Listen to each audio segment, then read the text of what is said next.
Ok, tout de suite. Donc, Alain Deneau, votre livre Médiocratie a été un des rares livres, il y en a pas mal, mais j'avais vraiment envie de tout souligner, tellement je trouve qu'il prend les problèmes de façon radicale, c'est-à-dire à la racine euh, des difficultés actuelles de notre monde moderne.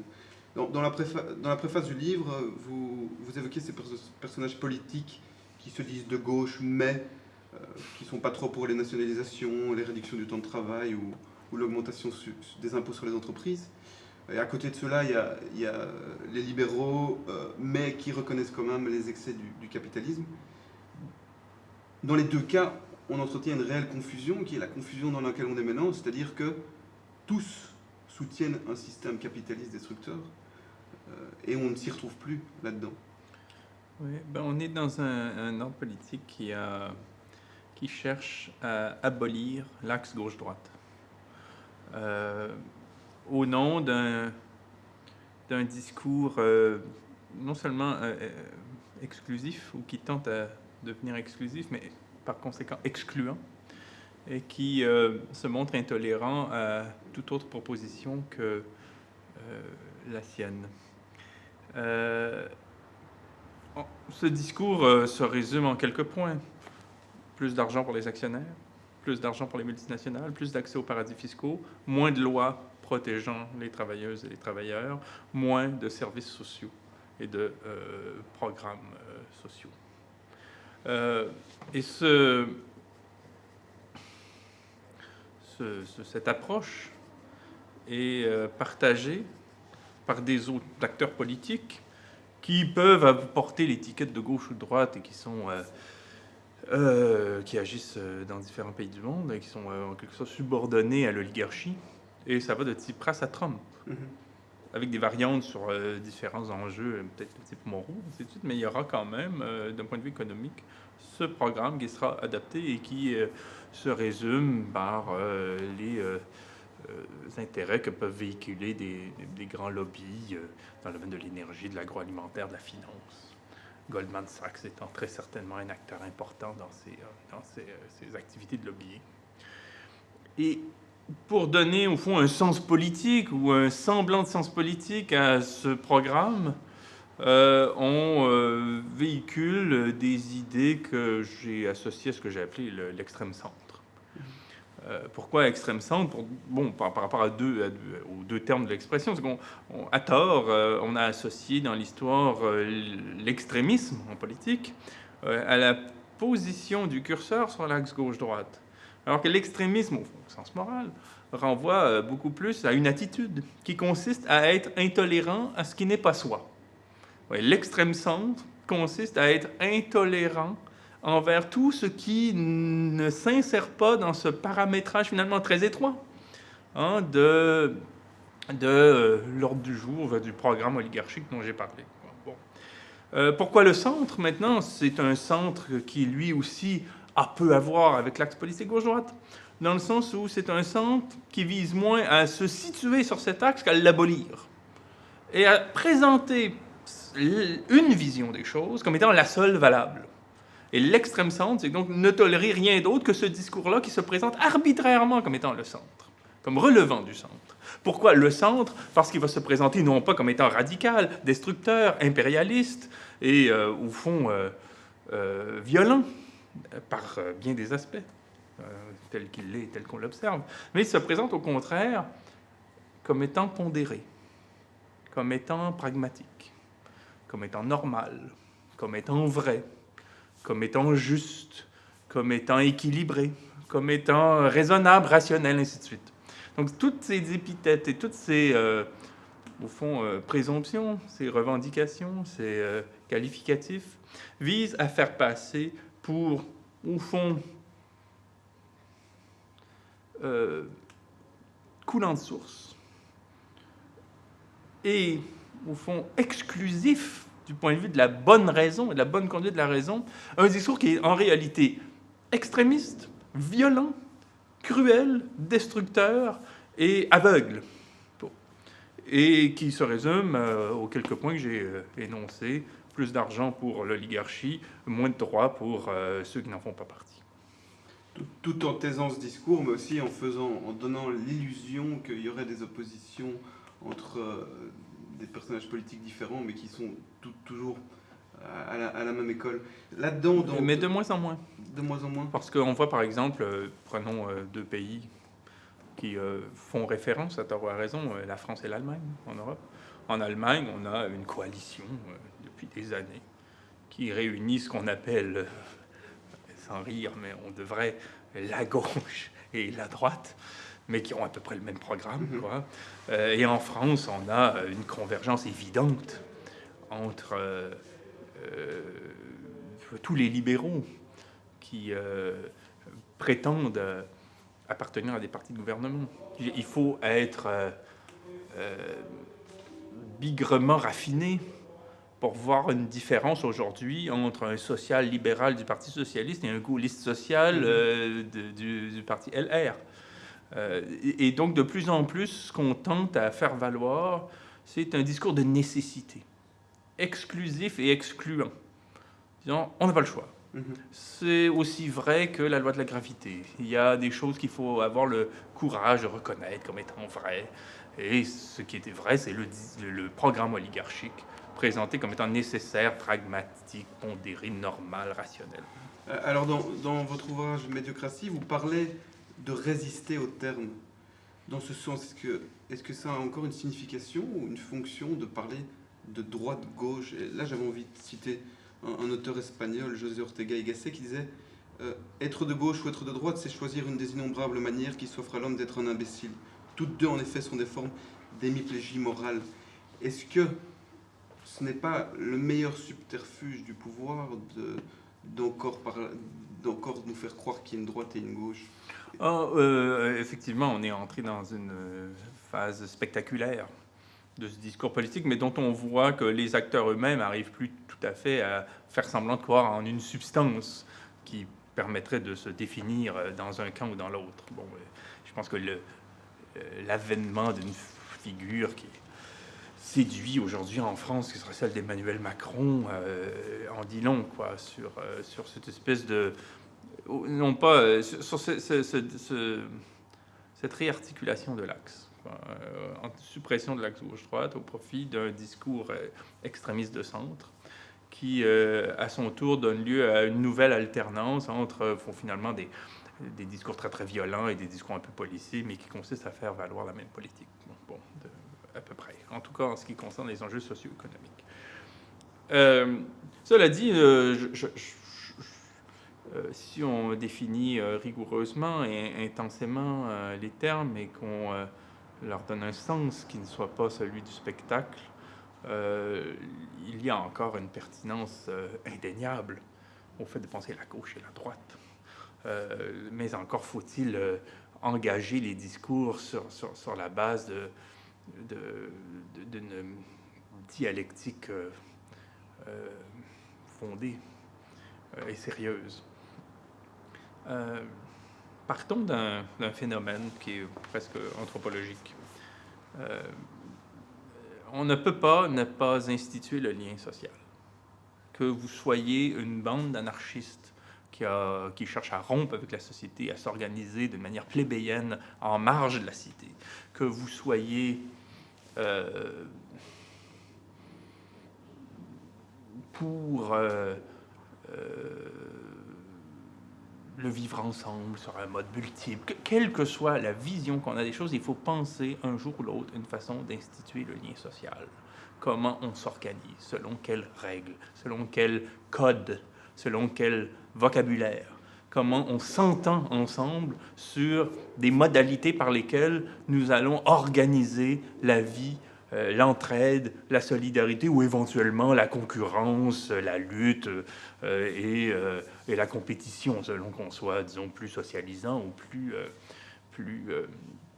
libéral. Bon. Dès lors qu'on a à instituer le lien social, on le fait le plus souvent dans notre tradition moderne, en tout cas, au nom du peuple, par rapport à la souveraineté du peuple. Que ce qu'on soit de droite ou de gauche, ou qu'on soit, disons, autoritariste ou populaire.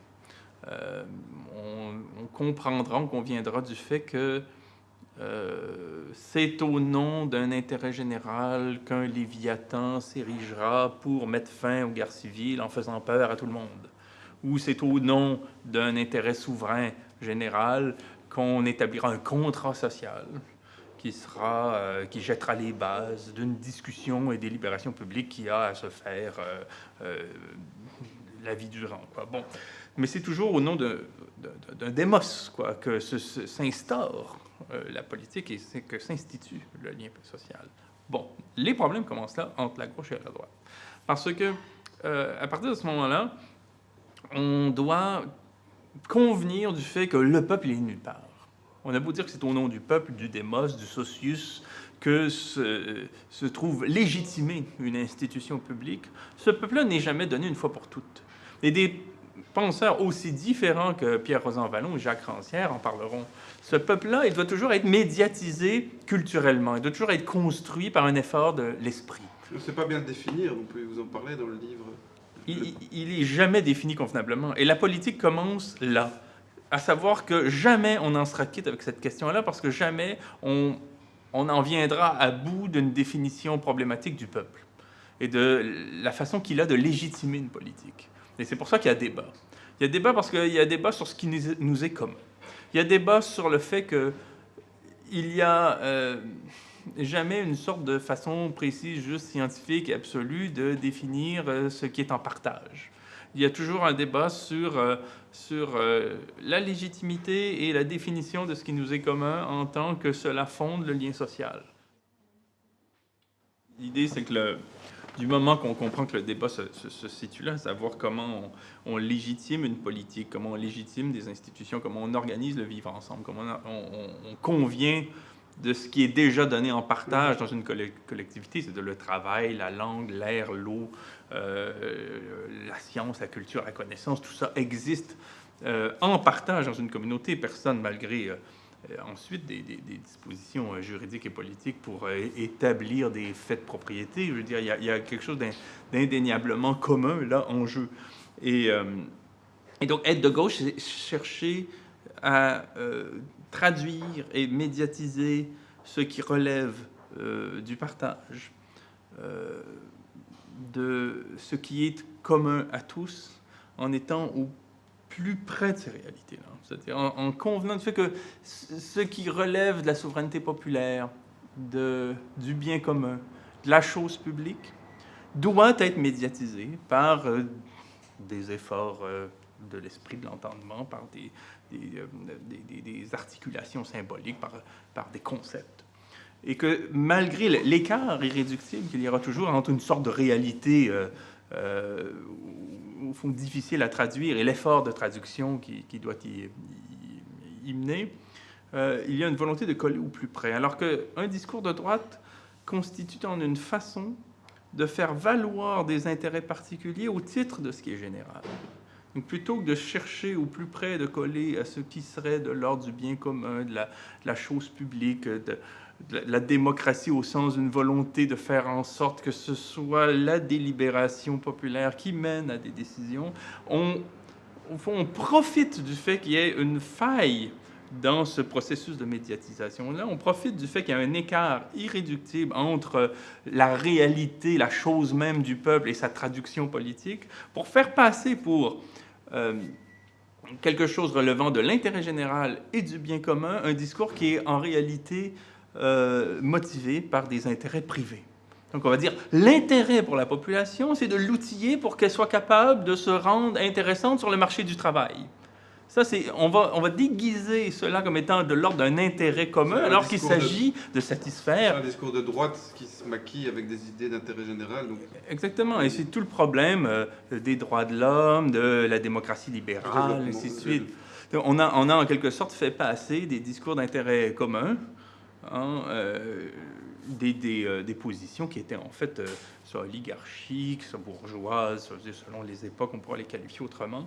Et donc, être de gauche, c'est tenter de traduire l'intérêt général à travers des structures, des institutions, des modalités de vie, en étant au plus près de ce qui relève d'une volonté qui est commune et qui n'est pas en quelque sorte parasitée ou qui ne subit pas l'interférence d'intérêt privé se déguisant en intérêt commun. Bon, donc là, ça suppose effectivement beaucoup de vigilance et il n'y a pas une science exacte qui va nous permettre de sanctionner telle ou telle pratique en disant qu'elle favorise une minorité au détriment de la majorité, si ce n'est que sur une base critique et sur une base discursive.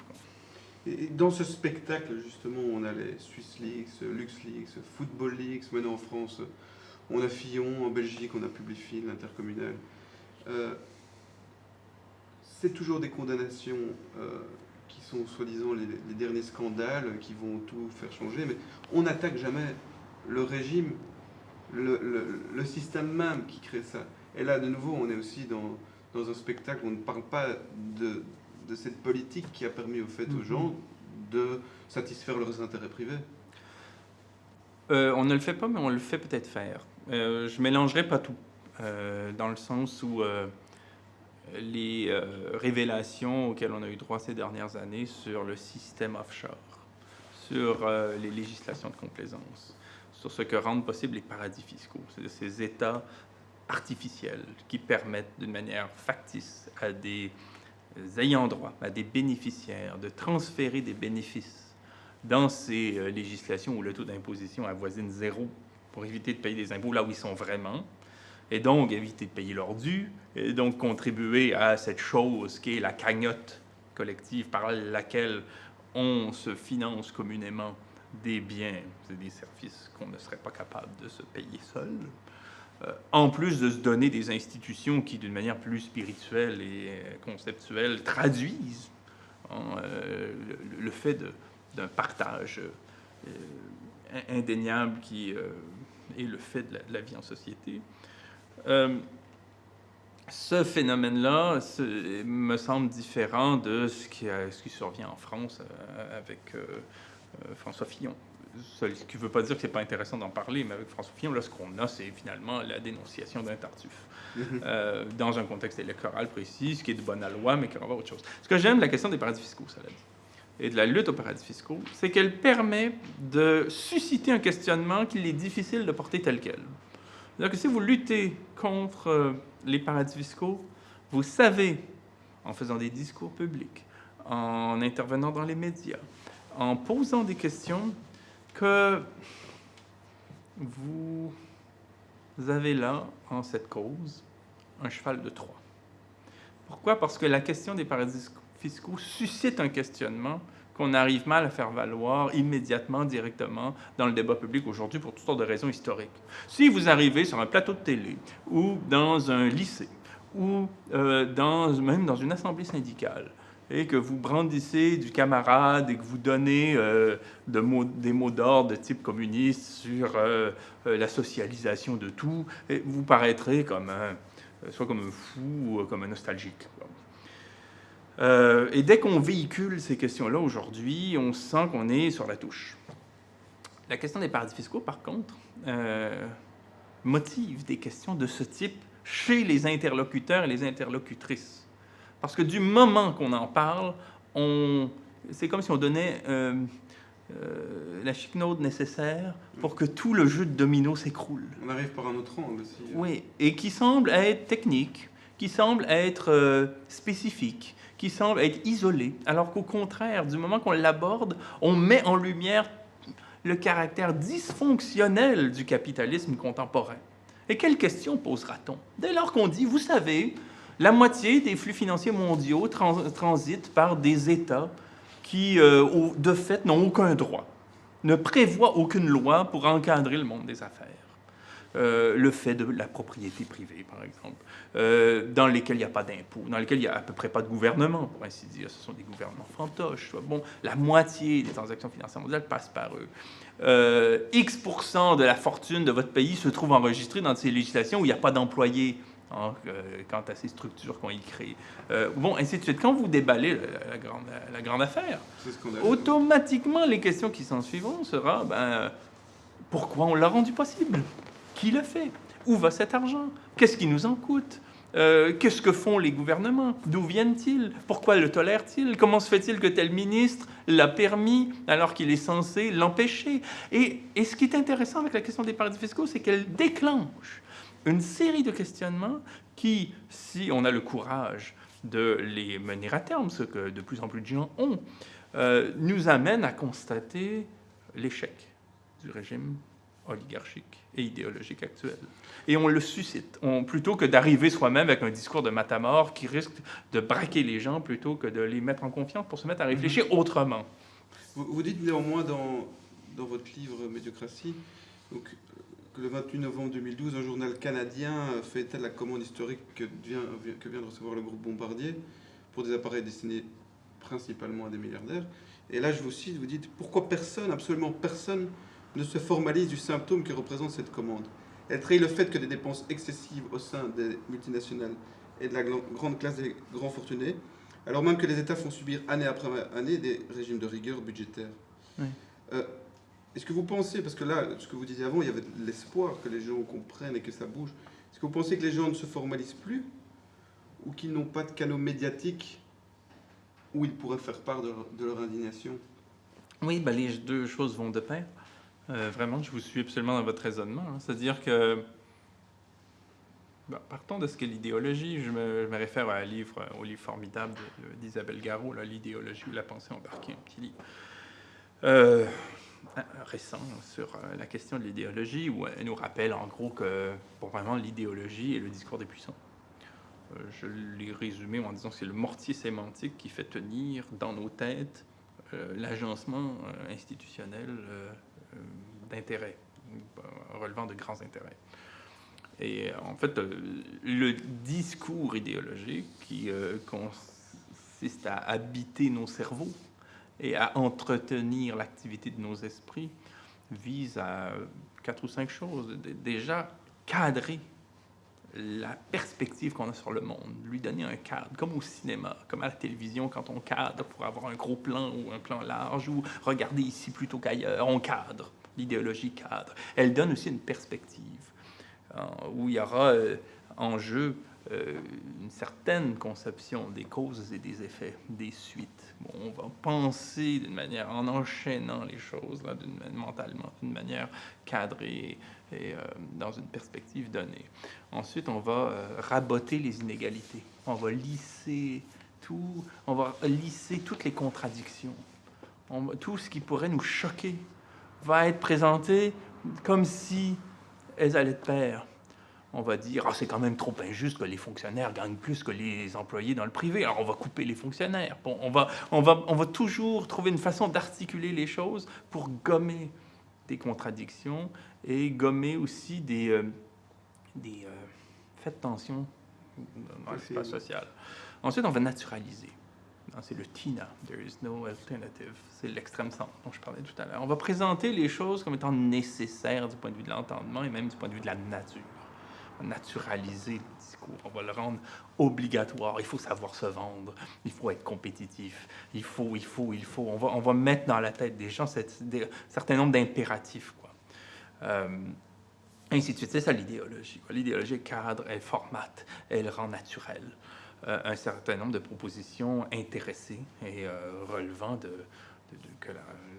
des modes et des méthodes par lesquelles une oligarchie s'impose dans le monde et se donne un monde à la mesure de ses intérêts. Les médias font partie évidemment de cette entreprise, l'école aussi, et aussi, je dirais, tout le monde. C'est pour ça qu'il est difficile de parler de la médiocratie. Parce que la médiocratie, c'est tout le monde. En tant qu'on devient tous un petit agent, par la façon qu'on a d'élever ses enfants, de parler à son neveu, de parler à son voisin. On devient une courroie de transmission de ces discours idéologiques qui finissent par coexister dans un espace social. Vous avez défini 5 catégories de médiocres. Oui, mais 5 attitudes par lesquelles réagir. Mais effectivement, il y a... Vous pouvez les... Ouais, en fait, c'est... Effectivement, quand on est face à un ordre... Quand on est face à un ordre idéologique de type médiocrate, on est face à un ordre qui est parvenu à, au fond, naturaliser en tant qu'il s'agit du centre, du standard, de la norme, de la nécessité, des prises de position et des articulations et des méthodes et des injonctions et des ordres et du commandement tout à fait contestables, tout à fait arbitraires, tout à fait radicales, même et parfois violents et cruels, mais on fait passer ça comme étant la norme, comme étant le centre. Bon. Et quand on est confronté à la médiocrité, ce que j'appelle la moyenne en acte, quoi, c'est-à-dire une injonction à travailler à un rythme standard par rapport à des idées, des mots-clés standardisés, par rapport à une attitude qui nous rend interchangeables. C'est le cadre aussi. Oui, un cadre. On a on observe cinq façons de réagir. Il y a ceux qui, d'emblée, craquent, ne veulent pas rentrer là-dedans. Vraiment, on peut penser au roman L'homme qui dort de Georges Perec. Des gens qui, sans être braves politiquement, sans nécessairement être combatifs ou militants, vont simplement préférer être pique-assiette, vivre dans la précarité, dans la frugalité, pour ne pas avoir à composer avec un monde de normes, de standards, de mensonges, de faux-semblants, qui est le propre de la plupart des organisations aujourd'hui. Il y a ceux qui seront plutôt les aliénés, les médiocres malgré eux. Et ce sont celles et ceux qui y croient. Ils croient parce qu'on leur a dit que c'était comme ça. Et on est dans beaucoup de tautologie. C'est comme ça parce que c'est comme ça, que voulez-vous, c'est la vie. Chaque jour suffit sa peine. Bon, il y a un certain nombre comme ça de devises qui font qu'on rentre dans le rang, qu'on reste à l'intérieur de ses clous. Et très souvent, ce sont les gens qui prennent beaucoup d'antidépresseurs le soir, beaucoup de café le matin, qui s'en veulent beaucoup, qui se culpabilisent beaucoup de ne pas être parfaitement en phase avec ce qu'on présente comme étant la norme, même si cette norme-là ne renvoie à aucun critère, disons, sociologique ou anthropologique, si ce n'est que idéologique, c'est-à-dire sur un mode intéressé, sur un mode arbitraire. Voilà, la norme, on la place là, et vous devez considérer cette attitude-là qui n'est pas normale comme étant normale, et vous y conformer. Bon. Et souvent, ce sont des gens qui font des dépressions, pètent, ont des infarctus. Il y a quand même une dissonance, quoi. Tout à fait, mais qui n'est pas assumée, effectivement, dont on souffre. Quoi. Ensuite, on aura les médiocres zélés. Ce sont les pires et l'avenir est à eux. Ce sont ceux qui raffolent la médiocratie. Ce sont des gens sans conviction, plastiques, souples, avec pour seul souci, quand ils se réveillent le matin, de voir comment ils vont profiter de l'état des choses pour tirer profit d'une conjoncture. Donc, tout ce qui leur pose problème, ou le seul enjeu qu'ils voient dans leur quotidien, leur curriculum, c'est la façon dont on peut satisfaire plus puissant que soi, en grenouillant, en s'arrangeant, en s'organisant, en jouant les uns contre les autres. C'est la plupart des personnages politiques. Oh, tout à fait, ils sont emblématiques. Tout à fait, ils sont emblématiques de cela. Et dans toute organisation, on aura les médiocres, les zélés, qui prennent les devants, qui devinent ce que l'autorité souhaite d'eux, qui vont adopter le discours du jour, quitte à adopter un discours contraire 5 ans plus tard, si celui-ci change, qui ne résistent pas intérieurement, du point de vue des convictions et des passions et des principes, à l'évolution à l'évolution du pouvoir. Ils collent à ce que le pouvoir attend d'eux de façon à le satisfaire, à s'y confondre et éventuellement à gravir un certain nombre d'échelons. À la limite, ils se sentent mieux que ceux d'avant. Ils ne doivent pas faire de compromis. Tout à fait, c'est-à-dire qu'ils sont pas dans la souffrance, ils subissent pas, ou s'ils subissent, ils ont l'impression de participer de ce qu'ils subissent. Et évidemment, aucune de ces catégories-là est autre chose qu'un personnage conceptuel. Ce sont des abstractions. On peut être un jour ou l'autre dans une des deux catégories selon les conjonctures. On peut être totalement ignorant des signifiants qui nous font agir et qui relèvent du management et de la domination hiérarchique et de l'organisation du travail, par exemple, dans une organisation. Et on peut aussi parfois chercher au fond, à tirer son épingle du jeu dans des effets de connivence. Et plus on est connivant, plus on est plastique, moins on a de conviction, moins on a de principe, moins on résiste à utiliser le mot client, par exemple, lorsqu'il s'agit des patients dans un hôpital ou des spectateurs dans un théâtre ou des utilisateurs du transport en commun, pour satisfaire une soif de pouvoir qui nous incite à recourir au vocabulaire clientéliste dans les organisations. plus on aura un avenir devant soi. Alors que si on y résiste, on sera vu comme des empêcheurs de tourner en rond, des résistants, et à ce moment-là, on en paiera un certain prix dans sa profession. Ça nous amène tout à parler du quatrième personnage, qui est effectivement le médiocre par dépit. Le médiocre par dépit ou la médiocre par dépit, c'est la personne qui comprend, pour le dire brutalement, qu'elle fait le mal.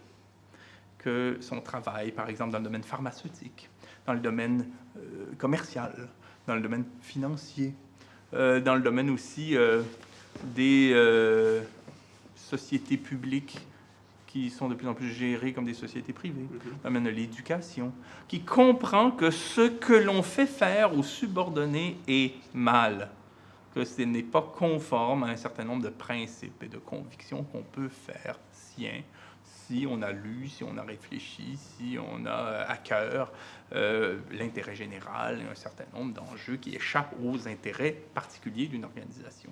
Et ces gens-là ont en tête Hannah Arendt, Eichmann, la banalité du mal, et comprennent qu'ils sont des petits rouages dans des ensembles qui font le mal, qui font quelque chose de mal en tous les cas.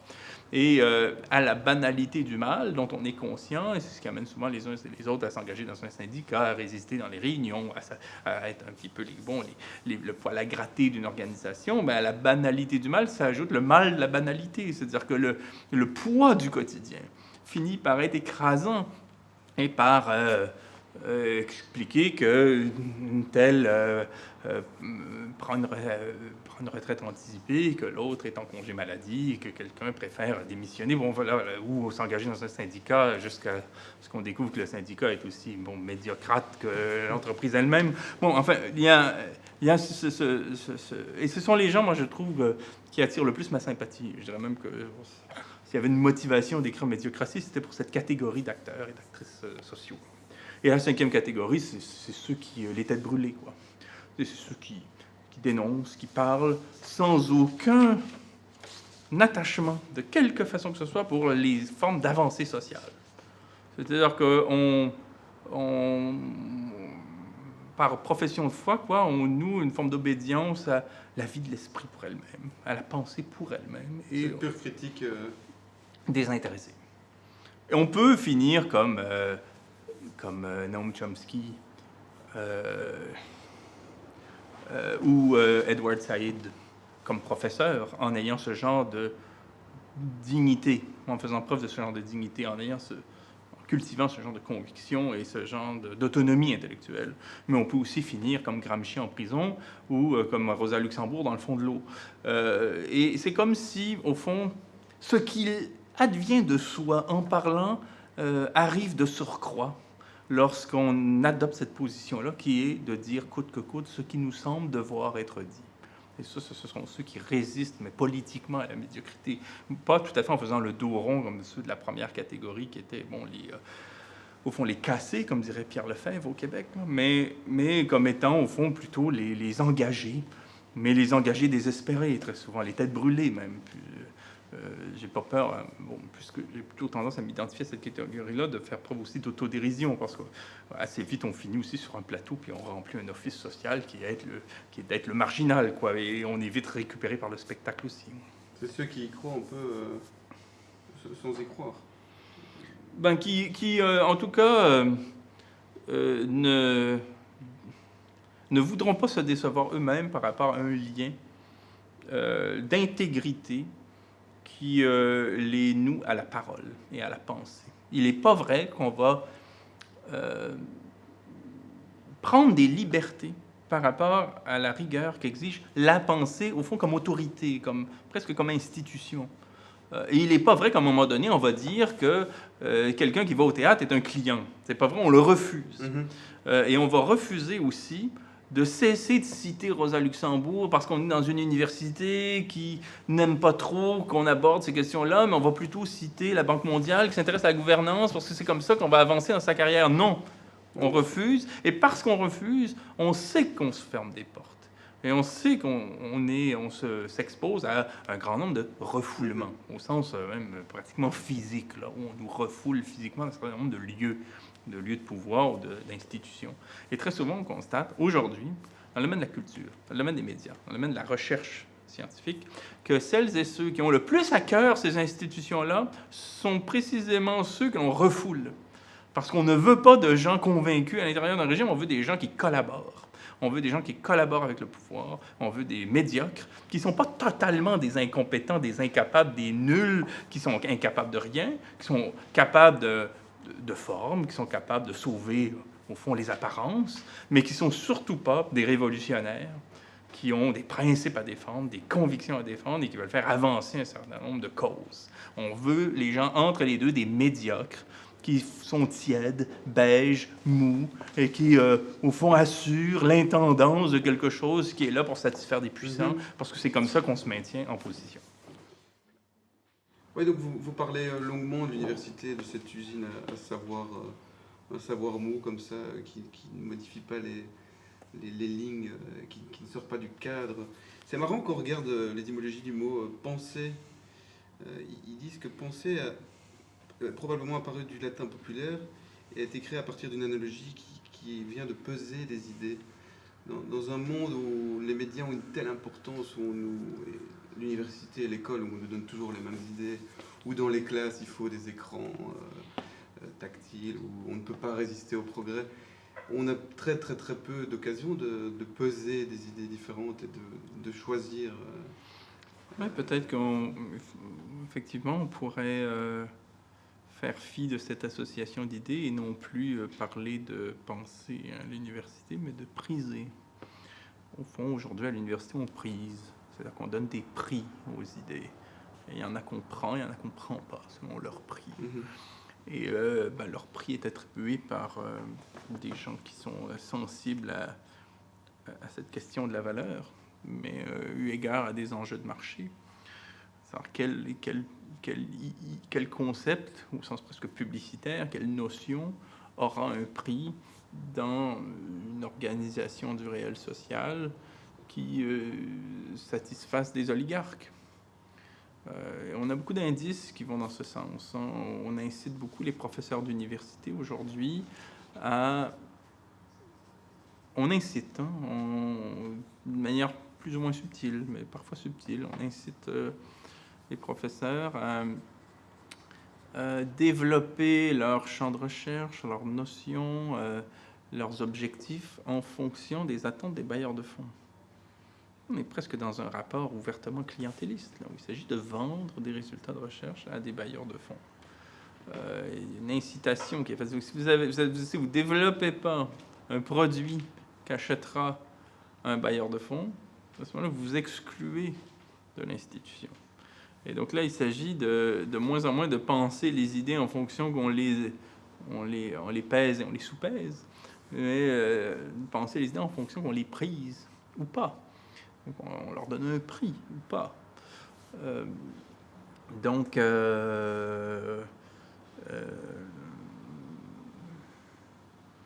Et donc on rentre dans une logique marchande, mais clientéliste, qui n'a pas de limite et qui nous oblige à être très vigilants sur un certain nombre d'évolutions. Par exemple, chez nous, pendant la grève étudiante de grande envergure du printemps et de l'automne 2012, à juste titre, beaucoup d'étudiants ne demandaient pas seulement un accès moins dispendieux à l'université, mais exigeaient que le savoir et la connaissance et les études ne soient pas considérés comme une marchandise. Bon.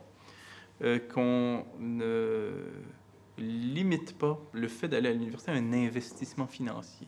Ce qui est tout à fait normal, parce que c'est complètement stupide de dire que quand quelqu'un va suivre une formation dans un secteur X ou Y, qu'il s'enrichit strictement à titre personnel. C'est toute la société qui est plus riche d'avoir en son sein un médiéviste ou une criminologue que de ne pas en avoir. Là, il y a là une richesse qui est sociale, qui est évidemment pas seulement personnelle. Donc on avait raison. Mais c'était encore accuser un train de retard sur l'évolution de l'organisation capitaliste de l'université, au sens où aujourd'hui, la marchandise, c'est moins le savoir qu'on vend aux étudiants pour qu'ils s'investissent et investissent dans l'entreprise que devient l'université, de façon à acheter que les étudiants que l'on vend aux entreprises. Et on en a pour signe, je dirais, une déclaration forte, éloquente de Guy Breton, qui est recteur de l'Université de Montréal, qui a à peu près utilisé les mêmes termes que Patrick Lelay, qui est le PDG de TF1, qui avait parlé de TF1 comme vendant du temps de cerveau disponible à Coca-Cola. Le recteur de l'Université de Montréal, Breton, a dit l'université adapte les cerveaux aux besoins, aux intérêts des entreprises. Et il faut savoir qu'au conseil d'administration de l'Université de Montréal, on retrouve des représentants des dites entreprises dans le domaine pharmaceutique, du transport aéronautique, de la finance, ainsi de suite. Bon, exactement. Donc là, on a des PDG,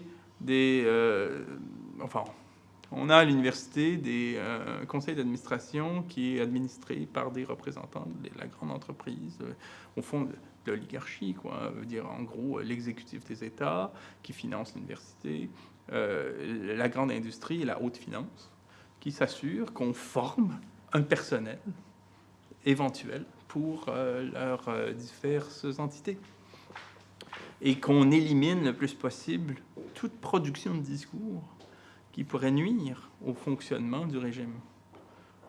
Par le sous-financement, par des incitations diverses et par des stigmatisations même, qu'on peut développer, comme par exemple par rapport à la sociologie. Ceux qui contrôlent, ça sont, donc si je comprends bien, les médiocres zélés, mais tous les autres, ils souffrent néanmoins. Tout à fait. Les 4 autres catégories. Tout à fait. C'est-à-dire que ceux qui se sentent même pas les nerfs d'aller se battre contre cela ou de souffrir ces modalités-là sont vite marginalisés. Et on va les stigmatiser comme se marginalisant eux-mêmes. Ils n'ont pas de diplôme, ils n'ont pas une bonne profession, ils se débrouillent comme ça pour avoir un petit revenu par des contrats d'appoint à gauche, à droite. Ils écrivent dans un canard qui sera lui-même sous-financé, un petit peu parce qu'ils ont des velléités, que ce soit en lettres, que ce soit par rapport à la pensée politique, par rapport à je ne sais quoi. Mais bon, ils accepteront, ils prendront le parti de la marge simplement par dégoût de tout ce que leur fait faire une organisation de pouvoir, quelle qu'elle soit. Ensuite, effectivement, il y aura ceux qui souffrent un peu par leur insu, quoi, enfin, ne sachant pas trop par quel bout prendre les choses pour comprendre qu'on n'est pas que un agrégat d'individus confrontés au réel des organisations, mais qu'on est face à des situations idéologiques et politiques. Il y aura ceux qui auront des bouches à nourrir, des hypothèques à payer, des loyers à payer, qui devront être là sous la contrainte, mais comprendront bien le mal qu'ils font en y étant. Puis il y a ceux qui critiquent de manière un peu, comment dire, désintéressée, quoi, mais en sachant très bien qu'ils mettent en péril. Alors l'effet de l'idéologie sur la pensée, disons depuis les fameuses 30 glorieuses, ça a quand même un effet sur les générations d'avant, les enfants maintenant. Est-ce que ça peut pas être un effet presque qui va se maintenir? Alors Orwell disait par exemple du désir de liberté, qui n'était pas quelque chose de donné d'emblée, et que comme des vaches que l'on pourrait programmer génétiquement pour ne pas avoir de cornes, on pourrait très bien créer une nouvelle race d'hommes dénuée de toute aspiration à la liberté. Est-ce qu'on arrive un peu à ça, ou est-ce que chez vous, il y a encore une forme d'espoir de disons, relié par la pensée, mais aussi par une sorte de média, tous ces gens qui sont frustrés de ce système et qui savent très bien qu'on est dans un grand spectacle? Mais en fait, la liberté n'est pas la solution ou l'objectif, c'est le problème. Le problème, c'est qu'on a tout fait reposer sur cette notion. Si vous prenez par exemple l'axe gauche-droite tel qu'il se dessine un peu de manière caricaturale en Amérique du Nord, on est soit libertaire, libéral à l'américaine, liberal, c'est permissif, ainsi de suite, mais en touchant pas aux structures. Sinon, on est libéral à la française, Tocqueville, machin. Bon. Sinon, on est néolibéral, ultralibéral, libertarien. Mais de toute façon, sur l'axe gauche-droite tel qu'il évolue d'une manière assez désolante, la question de la liberté, quant à tous les partis pris, est le socle. Bon, on veut être libre et on trouve une façon de souhaiter la liberté. Par contre, vous dites qu'on ne parle pas de contraintes. Exactement. C'est-à-dire que tant qu'on n'aborde pas sur un plan social la question des contraintes que nous voulons nous imposer collectivement à partir d'une position de liberté qui est la même pour tous, comme acteurs délibérants. Donc, tant qu'on n'en arrive pas là, on est cuit parce que ce sera toujours la liberté des uns qui aura le dessus sur celle des autres. Tant qu'on n'est pas capable d'en venir à l'idée qu'être de gauche, par exemple, c'est penser en termes de contraintes. Comment on va contraindre ceux qui ont plus que ceux qui ont moins pour qu'on tende vers une égalité. Une égalité de moyens, mais aussi une égalité d'égard en ce qui concerne les sujets. Les femmes, les Noirs, les étrangers, les ouvriers, ainsi de suite. Bon, qu'on soit capable de penser en termes de contraintes pour aspirer à plus d'égalité et pour tendre vers une perspective de cette nature. Bon, c'est par la contrainte. Si vous avez quelqu'un qui se présente de gauche mais parle toujours de liberté, on peut être certain que c'est un libéral. Bon, et il pensera toujours en termes de liberté quant à la façon qu'ont des gens puissants de trouver une liberté de contraindre autrui, parce que c'est bien ça le capital. Quoi. Dire, quand vous êtes dans une entreprise, tout d'un coup, tous vos droits constitutionnels tombent. C'est quand même fascinant. Vous ne pouvez pas vous exprimer dans une entreprise. Et vous pouvez vite être congédié pour insubordination. Donc l'entreprise est un lieu inconstitutionnel. Donc, si on est libre de créer des entreprises et d'en créer des grandes et de fusionner, et à ce moment-là, on est libre de priver de leurs droits, c'est bien pour ça qu'on parle du bien privé, de priver de leurs droits ceux qui ne sont pas, qui n'ont pas droit à ces libertés-là.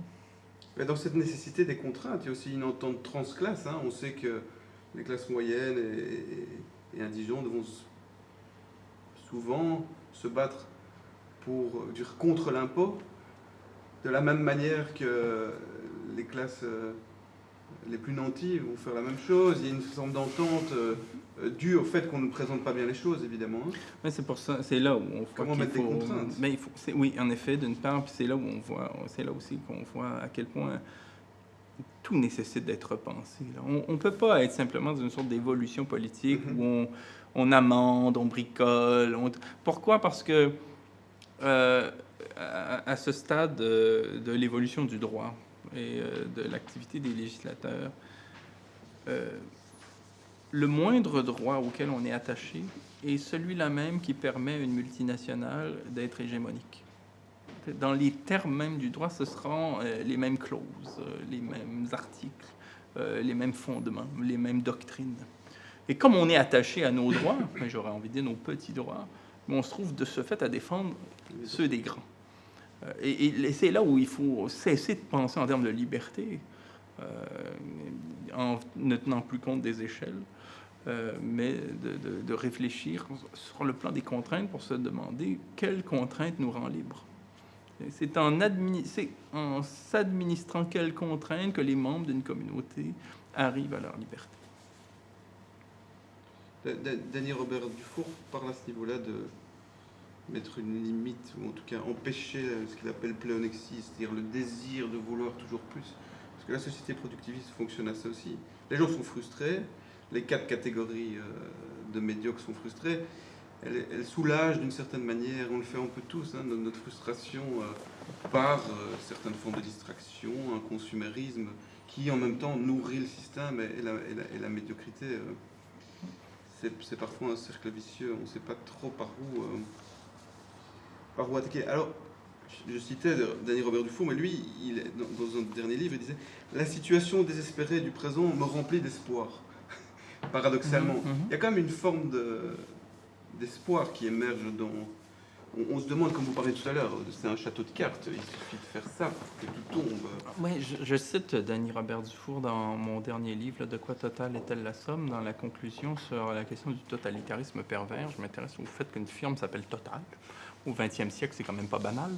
Et je me demande, au fond, à quel totalitarisme on renvoie quand on se dit Total. Il y a une raison pour laquelle on s'est dit Total, c'est que la firme en question se présentait comme la 8e des 7 sœurs, c'est-à-dire la 8e des 7 grandes sociétés du pétrole au XXe siècle qui faisait la loi en ce qui concerne l'énergie et même la création de certains États comme l'Irak, par exemple, qui a été fondé toute pièce après le démantèlement de l'Empire ottoman pour satisfaire l'industrie pétrolière, pointe à la ligne. C'est pas un État qui avait d'autres vocations. Et effectivement, on rentre, me semble-t-il, après les totalitarismes psychotiques du début du XXe siècle, en gros Staline, Hitler et les autres, un totalitarisme tonitruant, vociférateur, criard, qui, au fond, marquait toujours la signature de la source de l'autorité du pouvoir. On est passé à un totalitarisme pervers. C'est là où Denis Robert Dufour m'intéresse. Un totalitarisme pervers qui, lui, quand on parle de totalitarisme, c'est toujours une image, parce qu'aucun régime, même le régime hitlérien, est total au point d'empêcher la dernière neurone d'avoir une sorte d'autonomie. Mais il reste qu'on comprend qu'il s'agit de quadriller un espace d'une efficacité telle que peu de résistance sérieuse le menace, quoi. Donc, quand on en vient à ce régime totalitaire pervers, on passe à un régime où l'autorité s'efface, tout en étant efficace. C'est-à-dire qu'on est dans un ordre où Christophe de Margerie peut mourir sur une piste de décollage en 2014 à Moscou sans que la firme qu'il dirige soit affectée par cette disparition-là. Tout simplement parce que le pouvoir s'est organisé d'une manière diffuse. Et c'est même arrivé à se confondre au réel social, économique et politique, au point où agir, penser, fonctionner, s'organiser, c'est nécessairement le faire dans les termes de ce pouvoir, et où on a en quelque sorte pris à partie les différents acteurs sociaux de façon à ce qu'ils contribuent à faire vivre ce pouvoir-là sans qu'il n'ait de cerveau, sans qu'il n'ait en quelque sorte de point, de cœur névralgique. Là. Le totalitarisme pervers est extrêmement difficile à contrer. C'est pour ça qu'il y a lieu d'être assez découragé et pessimiste, là, parce qu'il est diffus. Et il est très difficile, on peut, je veux dire, faire tomber les tours du World Trade Center en 2011 sans que le capitalisme soit affecté. On disait récemment, un banquier disait récemment que les îles Caïmans pourraient sombrer dans la mer de la Caraïbe sans qu'on soit affecté du point de vue de la finance par un tel événement, tout simplement parce que le pouvoir est diffus. Et déjà, Siegfried Kracauer, le feuilletoniste, journaliste et sociologue allemand du début du XXe siècle, était sidéré de voir des patrons se vanter de pouvoir disparaître en faisant écraser par un autobus le matin en sortant de leur maison, sans que leur entreprise n'en souffre, parce que tout avait été prévu pour que sur le mode du pilote automatique, quoi, les structures puissent évoluer. Et c'est moins un pilote automatique, au fond, qu'une forme, une modalité du pouvoir qui s'est en quelque sorte confondu au réel objectif lui-même, de manière abusive, évidemment. Il y aura lieu de démanteler une telle organisation de l'ordre social, mais on voit très bien que c'est un travail beaucoup plus difficile que de buter un dictateur pour qu'un régime chavire, ce qui aurait été envisageable sous Hitler ou Staline, quoi. Bon, qu'il y ait un changement avec la disparition de la source du pouvoir, on n'en est plus là du tout. Et donc ça engage une forme de plus en plus médiatisée de résistance, c'est beaucoup plus complexe.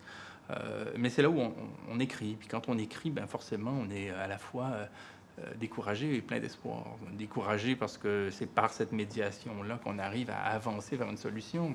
N'importe qui a une solution à un problème n'écrit pas de livre, il règle le problème en appliquant la solution. Parce que quand on se met à écrire des livres, c'est que la solution est différée.